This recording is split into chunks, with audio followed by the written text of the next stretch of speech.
సంగారెడ్డి జిల్లా రామచంద్రపురం పట్టణంలో కాంగ్రెస్ పార్టీ పటాన్చెరు నియోజకవర్గం ఇన్ఛార్జ్ కాటా శ్రీనివాస్ గౌడ్ మీడియా సమావేశం. కాటా శ్రీనివాస్ గౌడ్ కామెంట్స్.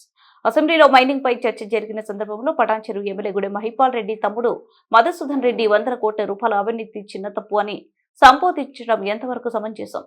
హరీష్ రావు నిజాయితీ పరుడైతే గుడెం మధుసూదన్ రెడ్డి మైనింగ్ సిఐడికి ఎంక్వైరీ చేయించండి. పవిత్రమైన ఆలయం వంటి అసెంబ్లీలో అభివృద్ధి గురించి ప్రజా సమస్యలపై మాట్లాడితే బాగుండేది. స్కామర్లకు, అవినీతి పరులకు, కబ్జాదారులకు వత్తాసు పలుకుతూ హరీష్ రావు మాట్లాడడం దురదృష్టకరం.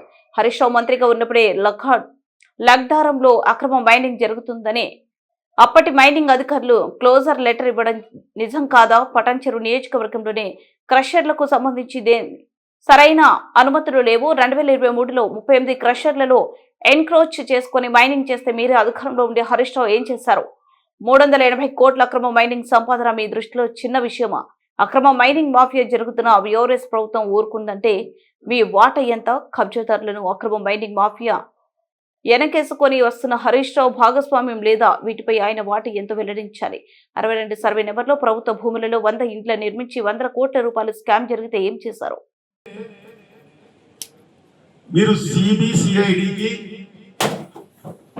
సిబిసిఐడి ఎంక్వైరీకి ఏమని చెప్పి మీరు విజ్ఞప్తి చేయండి. మీరు మాట్లాడుతున్న మాటలు చూస్తా ఉంటే వీళ్ళు ఏ తప్పు చేయలేదు, కేవలం ప్రభుత్వమే కావాలని ప్రతిపక్షాలను అణచివేయాలని ఒక ఆలోచనతో చేసినట్టు మీరు మాట్లాడడం మా అందరినీ కూడా బాధ కలిగించింది. ఎందుకంటే నిజంగా పవిత్రమైనటువంటి ఒక దేవాలయం ఉన్నటువంటి ఆ అసెంబ్లీలలో మరి ప్రజల గురించో, ప్రజల సమస్యల గురించో, ఉన్నటువంటి అభివృద్ధి విషయంలో వీటి మీద మాట్లాడితే బాగుండేది. ప్రజలు ఎదుర్కొన్న సమస్యల మీద మాట్లాడితే బాగుండేది. కానీ ఇలాంటి అవినీతి పరుల గురించి, ఇట్లాంటి స్కామర్ల గురించి, ఇట్లాంటి దొంగల గురించి, ఇట్లాంటి భూ కబ్జాదారుల గురించి మీరు వెనకేసుకు రావడం, మీరు ముఖాలను పుచ్చుకోవడం అది మీకే సిగ్గు చేయడం అని చెప్పి ఈ సందర్భంగా నేను తెలియజేస్తా ఉన్నాను. ఎందుకంటే ఈ ప్రాంతంలో ఏ చెట్టును అడిగినా, ఏ పుట్టను అడిగినా, ఏ రాయిని అడిగినా ఇలా భాగవతం మొత్తం కూడా ఈ అవినీతి పరులు మొత్తం కూడా ప్రతి ఒక్కరు కూడా చెప్తారు. ఈ రోజు వీళ్ళు ఏం చేయలేదనో, వీళ్ళకి కావాలని రాజకీయ కక్ష చేస్తున్నానో అని మీరు ఎన్కేసుకొస్తున్నారే. ఈ రోజు వీళ్ళు చేసింది ఇంత అంతా కాదు. ఈ రోజు 2023 మార్చి నాడే ఈ ప్రభుత్వం ఉన్నప్పుడే, మీరు మంత్రి గారుగా, జిల్లా మంత్రిగా ఉన్నప్పుడే మరి ఈ మైనింగ్ లో అక్రమం జరిగింది, ఎంకరేజ్మెంట్ అయ్యారు, పరిమితి మించి ఈరోజు ఈ తుమ్మకాలు జరిగినాయి అని చెప్పి పిసిబి వాళ్ళు ఆల్రెడీ క్లోజర్ లెటర్ ఇవ్వడం జరిగింది. మరి మార్చి 3వ నెల 2023 నాటి నుంచి మరి 6-7 నెలల సంది మరి మీ ప్రభుత్వమే ఉన్నప్పుడు మరి క్లోజర్ లెటర్ ఇచ్చినప్పటికీ కూడా ఎందుకు దాని మీద యాక్షన్ జరగలేదని అడుగుతా ఉన్నా. ఏం చేస్తున్నాయి ఆ రోజు మీ ప్రభుత్వం అని అడుగుతా ఉన్నా. మొన్న మాట్లాడినప్పుడు మహిపాల్ రెడ్డి గారు కూడా మాట్లాడి, ఎమ్మెల్యే గారు కూడా ఏదో మా సోదరులంతా లోపలేసిరు, కావాలని వేసిరు. ఎక్కడ కూడా ఈ ప్రాంతంలో 38 కంకర్ మిషన్లు ఉన్నాయి. ఒక 3-4 లేవు తప్ప మిగతా వాళ్ళు 3-4 ఉన్నాయి. మిగతా వాళ్ళు ఎవరి దగ్గర కూడా లేవు. ఏ పర్మిషన్ సక్రమంగా లేవు. అందరు ఎంక్రోచ్మెంట్ అయ్యారు.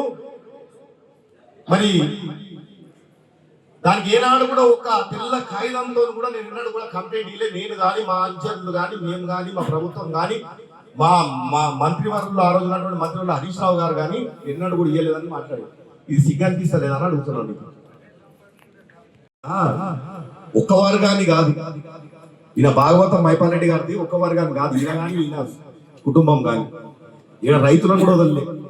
అన్నారన్నారు 261 సర్వే నంబర్లో దాదాపుగా 117 మంది రైతుల దగ్గర 10,000 రూపాయల్లో తీసుకొని వసూలు చేసి 12 లక్షలు వసూలు చేసి పాస్బుక్లు ఇప్పిస్తున్నటువంటి నీచమైనటువంటి చరిత్ర ఉన్నోడు ఇట్లాంటి వ్యక్తులని ఎన్కేసుకొస్తున్నారంటే మీకు ఎంత సిగ్గు చేయడం అడుగుతా ఉన్నాను. రైతులను కూడా వదిలిపెట్టలే, వాళ్ళకి పాస్బుక్లు ఇప్పిస్తారని చెప్పి ఇప్పిస్తా అని చెప్పి 117 మంది దగ్గర 2-3 సంవత్సరాల కింద 10,000 రూపాయలు వసూలు చేసి 12 లక్షలు వసూలు చేసి ఒక 3కో 4కో 5కో ఇప్పించినట్టున్నారు. ఆ 12 లక్షల రూపాయలు కాయేసేసి అంటే రైతులను వదిలిపెట్టలేరు. ఈరోజు ఏ కాంట్రాక్టర్ను వదిలిపెడతలేరు, ఏ మైనింగ్ వదిలిపెడతలేరు, ఏ భూదందాలు వదిలిపెడతలేరు. ఈరోజు నిజంగా క్రెషర్లో నిజంగా ఎవరైనా వ్యాపారం చేసుకోవాలి. వ్యాపారస్తులు ఎంత బాధపడుతున్నారంటే ఈరోజు క్రెషర్లో అందరినీ ఏ విధంగా ఇబ్బంది పెడుతుందంటే ఈయన వాళ్ళని ఏ రోడ్లు శాంక్షన్ అయినా ప్రభుత్వాల నుంచి ఆ రోడ్లు వేపించడానికి ఎంత కంకర్ అయితే కావాలనో అది ఎస్టిమేషన్ వేసి ఆ వచ్చిన టెండర్ వచ్చినటువంటి ఆ కాంట్రాక్ట్ ని తీసుకొని ఒకవేళ ఒక 5 కోట్ల రూపాయల మన టెండర్ వస్తే 1 కోటి రూపాయలు కంకర పడితే క్రెషర్ లోన్లని మామూలుగా పీడిస్తాడు. ప్రతి క్రెషర్ లోన్లను డిమాండ్ చేస్తాడు, ప్రతి దానికి డిమాండ్ చేస్తాడు వాళ్ళని. ఆ కాంట్రాక్టర్ మొత్తం ఆ క్రెషర్ లోన్లను డిమాండ్ చేసి మొత్తం ఆ కాంట్రాక్టర్ కి ఆ రోడ్ సంబంధించినటువంటి మెటీరియల్ అంతా కూడా వాళ్ళు ఫ్రీగా వేయాలి. ఆ కాంట్రాక్ట్ ఆ కంకర్కి సంబంధించినటువంటి డబ్బులన్నీ కూడా ఈయనకి ఇవ్వాలి. ఈయన దందా ఇది అది కాదు.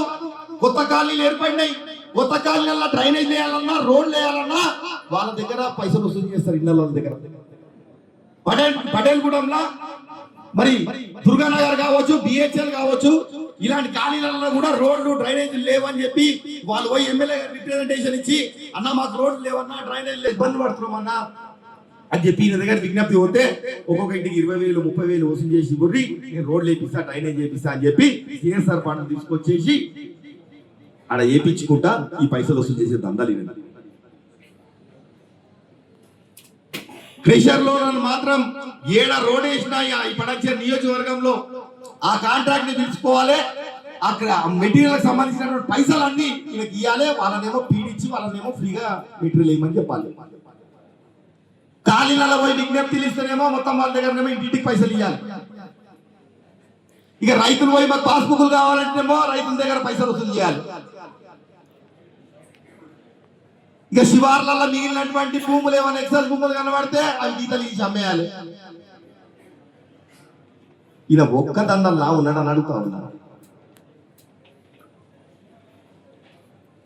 ఈరోజు ఈయన ఇంత బుద్ధిమంతుడైతే ఈయన 2014లో పోటీ చేసినప్పుడు మరి ఈయన అడ్డవేట్లో చూపించినటువంటి ఆస్తి ఎంత, ఈ రోజు ఈయన ఆస్తి ఎంత ఉందని అడుగుతా ఉన్నాయి. మొన్న 2023లో ఈ 10 సంవత్సరాలు నువ్వు ఏ విధంగా అభివృద్ధి చెందినావని అడుగుతా ఉన్నా. వచ్చి నీ 2 లక్షల జీతంతో 1 లక్ష గజాల డాక్యుమెంట్ చేయించుకున్నావు అని అడుగుతా ఉన్నా. ఈ రోజు నీకు వచ్చే జీతంతో ఇప్పుడు 4-5 వేల కోట్ల రూపాయలు ఏదైతే ఈడీ రైడ్ చేసినప్పుడు డాక్యుమెంట్లు ఏవైతే బయట డిస్ప్లే చేసిందో మరి అవన్నీ నీ వచ్చినటువంటి జీతంతో చేసినామని అడుగుతా ఉన్నా. భాషిదన్న నేను ఏ విషయాలైతే చెప్పినా కదా ఆ విషయాల మీద స్పందించమని చెప్పండి. 62 సర్వే నంబర్లో మేము ఎక్కడ కూడా ఉన్నటువంటి ఆ 100 ఇళ్ళు కట్టలేదు, 100 కోట్ల స్కామ్ చేయలేదని చెప్పమనండి. మన 32 ఎకరాలు ఏదైతే హైడ్రా వీళ్ళ అల్లుడు ఏదైతే పెట్టి కబ్జా చేసిందో అది మళ్ళీ పాస్బుక్లు తయారు చేసుకొని మళ్ళీ కబ్జా చేసే విషయం వాస్తవం కాదని చెప్పండి. 261 సర్వే నంబర్ అన్నారంలో రైతుల దగ్గర 12 లక్షల రూపాయలు వసూలు చేసిన విషయం వాస్తవం కాదని చెప్పండి. ఈ రోజు ఇక్కడ దుర్గానగర్ కావచ్చు, ఇక్కడ కొత్త కాలనీలు ఏర్పాటైతే వాళ్ళ దగ్గర డ్రైనేజ్ లేనికే మౌలిక సదుపాయాలు కలిపేనికే ఇంటింటికి 10,000-20,000 వసూలు చేసిన విషయం వాస్తవం కాదని చెప్పండి.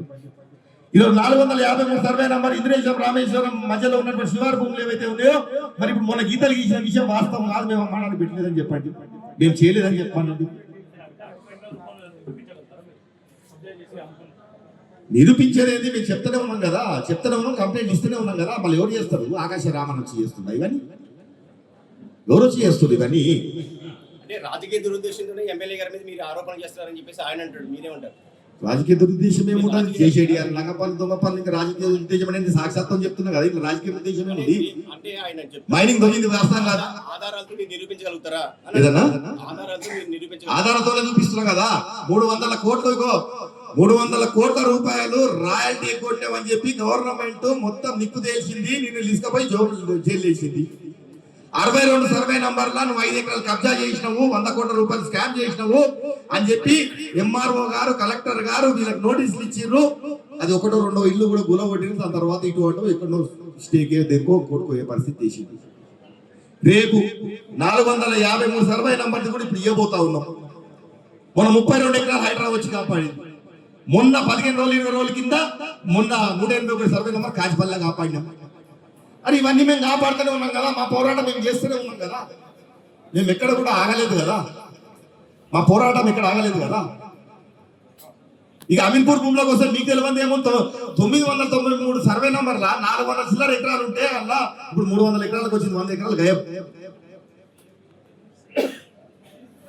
ఈయనకి ఈయన అనుచరులకి ఈ దొంగలంతా కలిసి ఈ దండుపాలెం బ్యాచ్ అంతా కలిసి మొత్తం విడి ఈ దోషుడు దాసుడు గవర్నమెంట్ జాగాలు కనబడితే పాపం మీకు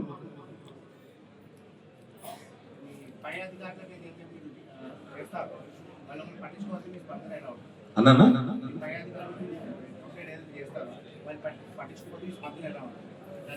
పోరాడతామన్నా, సమస్య లేదు, ఏది వదిలిపెట్టేది లేదు. మా గవర్నమెంట్ ఉంది, కాంగ్రెస్ పార్టీ గవర్నమెంట్ ఉంది, మా గవర్నమెంట్ ఉంది కాబట్టి గతంలో నేను అనేక విషయాల మీద, నేను కబ్జాల మీద నేను ఆ రోజు బీఆర్ఎస్ ప్రభుత్వం ఉన్నట్టు పోరాడినా. ఎన్ని రిప్రజెంటేషన్ ఇచ్చినా ఒక్క రిప్రజెంటేషన్ కూడా పట్టించుకోలేదు. కానీ ఈ రోజు కాంగ్రెస్ పార్టీ, కాంగ్రెస్ గవర్నమెంట్ ఉంది కాబట్టి ఖచ్చితంగా గవర్నమెంట్ దృష్టికి తీసుకుపోతాం. ఈ ప్రాంతాన్ని కాపాడే బాధ్యత మేము భుజాల మీద తీసుకుంటామని చెప్తున్నాం. ఈ ప్రాంత ప్రజలు పడుతున్నటువంటి అవస్థల మీద కాపాడే బాధ్యత మేము తీసుకుంటామని చెప్తా ఉన్నాం.